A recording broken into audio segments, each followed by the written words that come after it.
Naquela época, Elina e Haas pai estavam voltando para casa. Quando encontraram Orpal no chão, vomitando, entenderam o que havia acontecido. Eles já tinham suspeitas, pois sempre que Orpal alimentava Lich, ele estava sempre com mais fome do que o normal. Mas agora eles tinham provas. Dentro da poça de vômito, a sopa cremosa não digerida estava clara como o dia. Haas ficou vermelho de raiva. Asterisco, seu pequeno. Asterisco, mas teve que parar, seus outros filhos também voltaram. Estou muito desapontado com você, Orpal, disse Elina, vendo que seu marido estava bravo demais para falar. Asterisco, de agora em diante, Elina será a única alimentando Lich. Você pode fazer todos os turnos dela no estábulo, já que eu acho que nem você poderia comer feno, asterisco. Mas mãe, Orpal disse tentando se defender. Ele odiava vacas e seu cheiro. Asterisco, sem mas jovem. Asterisco, Haas gritou. Asterisco, e isso não é punição suficiente. Elina, sinta-se à vontade para preparar mais uma tigela para Lich, e pegue a comida da parte de Orpal. Ele deve aprender que más ações têm consequências. Asterisco. Eles estavam falando muito rápido para Lich, e havia muitas palavras desconhecidas. Mas Orpal tinha acabado de ficar pálido, então tinha que ser uma boa notícia. Orpal começou a chorar e se desculpar, mas Lich fez questão de chorar mais alto, então Haas e Elina ignoraram seus pedidos e o enviaram para cuidar dos animais. Depois de ser alimentado com uma generosa porção de sopa e leite, Lich pôde finalmente se concentrar no que havia acontecido. Depois de dias de experimentos de tentativa e erro, ele entendeu o básico de sua nova habilidade e ganhou uma compreensão muito mais profunda da magia. Lich descobriu que quando ele lançava um feitiço elemental, na verdade consistia em um processo de 3 etapas. Primeiro, ele emitia a mana, depois tinha que misturá-la com a energia do mundo que estava tentando manipular. O último passo foi o mais difícil, controlando o feitiço e seus efeitos. A magia espiritual pulou a segunda etapa, usou apenas seu próprio poder, sem emprestar energia elemental. Isso tornou mais difícil do que qualquer magia que ele havia praticado até agora e mais mana consumindo. Também exigia muito mais foco em comparação com a magia normal. Mana pura não tinha forma física, então ele não podia confiar em seus olhos para manipular seus efeitos. Tudo dependia de sua força de vontade e imaginação. Quanto mais clara fosse a imagem mental da ação que ele queria que a mana fizesse, melhor seria o resultado. O alcance também era muito limitado, atingindo apenas 1 metro 3,28 pés de raio. Apesar de todas as limitações estritas, Lich começou a praticar qualquer coisa, menos magia espiritual. A descoberta final sobre isso foi que cada melhoria que ele fez na magia espiritual também foi passada para todos os outros tipos de magia. Ele não precisava mais alternar a prática entre eles, e assim progrediu aos trancos e barrancos em comparação com antes. De tempos em tempos, ele usava uma magia elementar aleatória para verificar seu progresso, alcançando uma nova compreensão da profundidade desse elemento. O progresso que Lich fez permitiu que ele também melhorasse suas técnicas de respiração. Através da acumulação, ele agora podia não apenas perceber como seu núcleo de mana mudou de tamanho com a prática, mas também ter uma compreensão aproximada da quantidade de mana contida em seu corpo. Usando a acumulação, ele alimentaria a energia do mundo em seu núcleo de mana, permitindo que ele se expandisse do tamanho de uma cabeça de alfinete para o de uma bolinha de vidro. Uma vez que o núcleo de mana crescesse até o tamanho de mármore, mais progresso só poderia ser feito quando o corpo físico comprimisse com força o núcleo de mana de volta à cabeça de alfinete. Lich não tinha ideia de como o fenômeno funcionava e não encontrou nenhuma maneira de contornar isso. O núcleo de mana e o desenvolvimento do corpo tinham que andar de mãos dadas, não havia atalho. Gargalos aconteceram quando Lich tentou usar acumulação quando o núcleo de mana ainda estava em seu tamanho máximo. A energia do mundo seria rejeitada pelo núcleo de mana, enlouquecendo seu corpo e danificando-o. Ao passar continuamente por ciclos de expansão e compressão, sua capacidade de mana já era incomparável a quando ele era apenas um recém-nascido. Depois de descobrir e praticar magia espiritual, Lich teve um controle muito mais preciso de sua mana, dentro e fora de seu corpo. Ele conseguiu modificar a técnica de revigoração para que, quando respirasse a mana do mundo, a combinasse com a sua, excedendo temporariamente seus limites.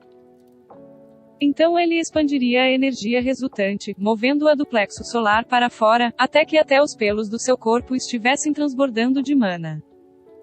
Desde que inventou o Invigoration, ele notou mudanças qualitativas em seu corpo. Lich agora era melhor em resistir ao frio e à cabeça, e dificilmente ficaria doente. Quando toda a sua família pegava um resfriado, ele superava antes que os sintomas se manifestassem ou se recuperava em poucos dias. A menos que seja uma coincidência maluca, melhorar o Invigoration é o único meio à minha disposição para temperar meu corpo. Se eu estiver certo, isso significa que posso usá-lo como muleta até ficar grande o suficiente para fazer atividade física. Ele pensou. Espero que isso também me ajude a superar meus períodos de gargalo mais rapidamente. É uma aposta, mas não deve causar nenhum dano. Além disso, entre fome e gargalos, não há muito que eu possa fazer como um bebê de 7 meses. Quanto à vida familiar, também sofreu algumas mudanças nos meses seguintes. Após o incidente da sopa com Orpal, uma divisão se abriu entre os irmãos.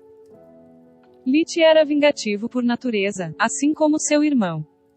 Às vezes, quando Orpal estava com raiva, o chamava de sanguessuga em vez de Lich, já que ele sempre o chamava assim em sua mente. Cada deslize da língua lhe custaria uma séria bronca, e quando o fazia enquanto discutia duramente com seus pais, até mesmo uma boa surra. Orpal culpou Lich por todos os seus infortúnios, o pequeno nanico sempre ria quando estava tendo dificuldades. A relação entre Lich e seus pais, em vez disso, foi ficando cada vez melhor.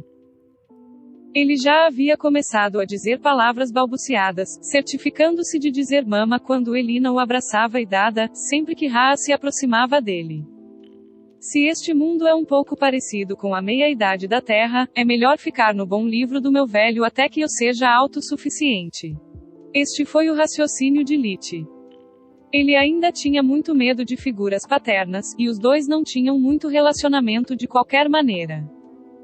Raa sempre estaria ocupado com alguma coisa, deixando sua esposa e filha mais velha passarem mais tempo com o bebê. Para sua defesa, ele tinha apenas assumido erroneamente que Lich era muito pequeno para notar, e que eles teriam tempo de se atualizar mais tarde no futuro, como ele fez com seus outros filhos. Haas realmente o amava, e Lich nunca deixou de surpreendê-lo. Ele não conseguia se lembrar dele chorando sem motivo, nem mesmo quando os dentes estavam nascendo.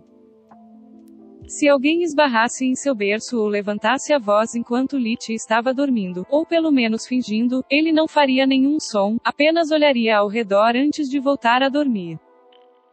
Lich cada vez mais gostava de Elisa, era mais como uma tia amorosa do que uma irmã para ele. Ele podia se ver nela, cuidando de seu irmãozinho como fazia com Cal. Ele adoraria expressar esse amor, mas tudo o que podia fazer era sorrir e rir assim que a visse e a chamasse de Lala. Ela era de fato a única, além de seus pais, a ter um nome balbuciante. Não era muito, mas significava o mundo para ela. E assim, o tempo foi passando. Após 6 meses de sua chegada, Lich foi colocado no chão pela primeira vez e começou a engatinhar sob estrita supervisão. No 9º mês, ele começou a andar e passou de palavras balbuciadas para palavras reais. No dia do seu aniversário, depois de descobrir que eles também faziam aniversário naquele mundo, ele se permitiu usar frases simples e começou a fazer perguntas para completar seu vocabulário. Não sabendo nada sobre bebês, era muito estressante encontrar o momento certo para cada pequena coisa. Felizmente, Lich sempre poderia recorrer à trapaça para descobrir o momento adequado para ele aprender a fazer algo. Ele já era capaz de entender a maior parte do que ouvia, então estaria sempre aberto a sugestões. Se Elina estivesse morrendo de vontade de finalmente dizer mamãe, em vez de mamãe, ele esperaria alguns dias antes de fazer isso acontecer. Se Haas torceu por Lit correndo para ele, ele o fez. O verdadeiro problema era prestar atenção em tudo que Haas, Elisa e Elina diziam enquanto pareciam completamente alheios às suas palavras. Outro problema foi que, uma vez que o deixaram vagar livremente na sala de jantar, também lhe deram pequenos brinquedos de madeira esperando que ele brincasse e explorasse o ambiente. Lit já conhecia a sala de jantar como a palma de sua mão, e não havia muito para ver em primeiro lugar. No entanto, ele teve que fingir estar curioso sobre isso. Essa foi a coisa mais difícil que ele já fez desde que se tornou um bebê, e o assustou até a morte. Ele não tinha ideia de como uma criança exploraria um ambiente tão sem graça, e sua paranoia sobre explodir seu disfarce o fez suar balas. Vendo a expectativa em seus olhos, ele partiu da coisa mais próxima, a lareira. O fogo não estava aceso, as toras estavam frias e cobertas de cinzas. Quando ele se aproximou, Haas o parou. Esta é a lareira. Agora está seguro, mas o fogo é ruim. O fogo dói. Não toque nele, nunca. Lit olhou para ele, aparentemente confuso, antes de tentar colocar a mão nas cinzas. Haas agarrou sua mão, bloqueando-o. O fogo é ruim. Não toque nele. Nunca. Seu pai repetiu. Lit olhou em seus olhos como se estivesse profundamente em pensamentos, antes de perguntar. Fogo ruim. Aspas. Sim, muito ruim. Haas respondeu enquanto balançava a cabeça. Ok. Lit se afastou da lareira e se aproximou da mesa. Quando ele tentou subir em uma cadeira, quase caindo com ela, Elina correu em seu socorro. Bons deuses, este pequeno com certeza gosta de perigo. Vendo suas expressões cada vez mais preocupadas, Lit acreditou ter encontrado uma saída daquele tormento. Ele ficava se colocando em perigo, tentando subir na mesa e entrando na cozinha remexendo em panelas e facas. Rapidamente eles decidiram que a hora da aventura havia acabado. Fizeram-no sentar-se sobre um pano velho estendido no chão de madeira e deram-lhe brinquedos para brincar enquanto se recuperavam do estresse. Ele tinha um cavalinho de madeira, algum tipo de carroça e uma coisa de cachorro de aparência estranha. Jogar era muito mais fácil para ele. Lit não precisava criar histórias ou explicar o que estava fazendo. Ele poderia apenas usar o tempo de brincadeira para praticar magia espiritual. Lit realmente nunca usaria as mãos para mover os brinquedos, fazendo-os flutuar o mais próximo possível de seus dedos. Ele realmente gostou desses momentos. Lit poderia finalmente se alegrar abertamente, gritar e rir sempre que fizesse uma nova descoberta ou avanço, e tudo que seus pais veriam era uma criança feliz perdida em suas fantasias. Quem poderia imaginar que um sujeitinho tão quieto pudesse ter uma imaginação tão vivida? Haas disse com um grande sorriso orgulhoso no rosto. Olhe para ele. Tudo o que ele tem são apenas alguns brinquedos antigos, mas parece que ele tem o mundo inteiro na palma da mão.